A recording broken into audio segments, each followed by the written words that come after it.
कल्याणमधील विवाहित तरुणी गायत्री शिंदे हिच्या हत्येप्रकरणी 3 दिवसानंतर धक्कादायक खुलासा समोर आलाय.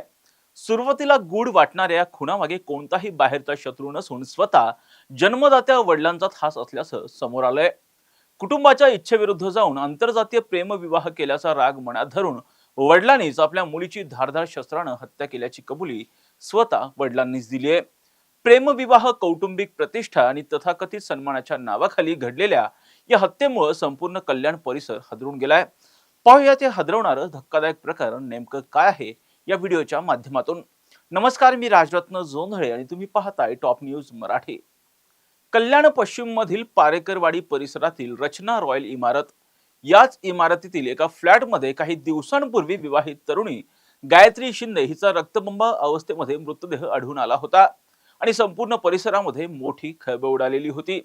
घरात जबरदस्तीची कोणतीही चिन्ह दिसत नव्हती, चोरीचा कोणताही हेतू दिसत नव्हता आणि सर्वात महत्त्वाचं म्हणजे हत्येनंतर गायत्रीचे वडील विनोद वसईकर अचानक बेपत्ता झालेले होते.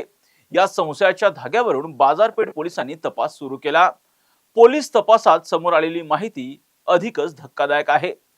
गायत्रीने काही महिन्यांपूर्वी कुटुंबाच्या इच्छेविरुद्ध जाऊन दुसऱ्या जातीतील तरुणासोबत प्रेमविवाह केला होता.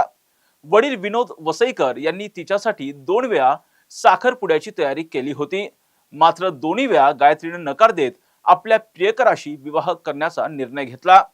मुलीच्या या निर्णयामुळे विनोद वसईकर अत्यंत संतप्त झालेले होते, अत्यंत रागात होते. बाहेरून सर्व काही सामान्य दिसत असलं तरी त्यांच्या मनात नाराजी आणि राग धुमसत होता. नोव्हेंबरमध्ये विवाह झाल्यानंतर गायत्री काही दिवसांपूर्वी प्रथमच माहेरी आलेली होती. रविवारी संपूर्ण कुटुंब एकत्र फिरायला गेलं, त्यांनी चित्रपट पाहिला, बाहेर फेरफटकाही मारला. कुटुंबात कोणताही तणाव असल्याचं कुणालाही जाणवत नव्हतं, वाटत नव्हतं. मात्र सोमवारी दुपारी घरात फक्त गायत्री आणि तिचे वडील उपस्थित होते. दुपारच्या जेवणानंतर प्रेमविवाहाच्या मुद्द्यावरून दोघांमध्ये पुन्हा एकदा जोरदार वाद सुरू झाला. पोलिसांच्या चौकशीनुसार माझं काहीही न ऐकता तू लग्न का केलंस, मी ते विसरलेलो नाही असं म्हणत विनोद वसईकर यांनी मुलीशी वाद घालायला सुरुवात केली. वाद प्रचंड विकोपाला गेला आणि संतापाच्या भरात त्यांनी घरात असलेल्या धारदार शस्त्रानं गायत्रीवर सपासप वार केले. या हल्ल्यात गंभीर जखमी झालेल्या गायत्रीचा जागीच मृत्यू झाला. एक बाप ज्यानं आपल्या मुलीला लहानाचं मोठं केलं, त्याच बापानं तिचा जीव घेतल्याची बाब सर्वत्र सुन्न करणारी ठरली आहे. हत्येनंतर आरोपी विनोद वसईकर घटनास्थळावरून फरार झाले. मात्र बाजारपेठ पोलिसांनी सीसीटीव्ही फुटेजेस, तांत्रिक तपास आणि गुप्त माहितीच्या आधारे शोध मोहीम सुरू केली. इमारतीतील सीसीटीव्ही फुटेजमध्ये विनोद वसईकर घरातून घाईघाईने बाहेर पडताना दिसून आले. त्यानंतर पोलिसांच्या 3 विशेष पथकांनी विविध ठिकाणी शोध घेत अखेर त्यांना ताब्यात घेतलं. पोलीस चौकशीत आरोपीनं धक्कादायक कबुली दिली. मुलीनं केलेल्या आंतरजातीय प्रेमविवाहाचा राग आणि त्यामुळे झालेली कथित कौटुंबिक बदनामी याच कारणातून आपण हत्या केल्याचं त्यांनी मान्य केलंय. या कबुलीनंतर पोलिसांनी आरोपीला अटक केली असून त्यांना न्यायालयामध्ये हजर केलं जाणार आहे. प्रेमविवाह, आंतरजातीय विवाह आणि कौटुंबिक प्रतिष्ठा या मुद्द्यावरून देशभरात अधूनमधून घडणाऱ्या तथाकथित ऑनर किलिंगच्या घटनांची आठवण या प्रकरणामुळे पुन्हा एकदा पुढे आली आहे.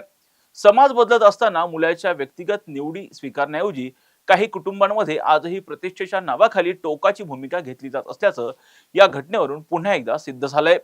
कल्याणमध्ये घडलेली ही घटना केवळ एका हत्येची नाही, तर समाजातील मानसिकतेवर प्रश्नचिन्ह उपस्थित करणारी आहे. मुलीनं स्वतःच्या पसंतीनं लग्न केलं, मात्र तो निर्णय वडिलांना मान्य नव्हता आणि त्याच रागातून जन्मदात्या पित्यानेच मुलीचा जीव घेतल्याचा आरोप आता या वडिलांवर करण्यात आलाय आणि तो आरोपही वडिलांनी मान्य केल्याची माहिती आता पुढे आली आहे. प्रेमविवाहाचा विरोध, जातीची बंधनं आणि कौटुंबिक प्रतिष्ठा यांच्यामुळे एका तरुणीचा जीव गेलाय. खरं तर या प्रकरणामध्ये सध्या या वडिलांना पोलिसांनी ताब्यात घेतलं आहे. त्यांना न्यायालयामध्ये सुद्धा हजर केलं जाणार आहे. परंतु त्यांच्या चौकशीमधून यापुढे कोणती धक्कादायक माहिती पुढे येते हे पाहणं आता महत्त्वाचं असणार आहे. या प्रत्येक घटनांचे अपडेट आम्ही टॉप न्यूज मराठीच्या माध्यमातून आपल्यापर्यंत पोहोचवणारच आहोत. यासाठीच तुम्ही पाहत राहा टॉप न्यूज मराठी, आपला महाराष्ट्र, आपली बातमी.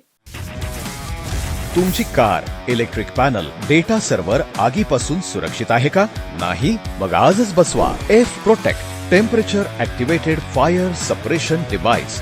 यामध्ये आहे eco friendly non toxic pressurised liquid, कारची आग लागल्यास क्षणार्धात ऍक्टिव्हेट होऊन आगीवरती मिळवते नियंत्रण. बसवण्यास अतिशय सोपे आणि सुटसुटीत टेकालिपचे एक दर्जेदार उत्पादन एफ प्रोटेक्ट.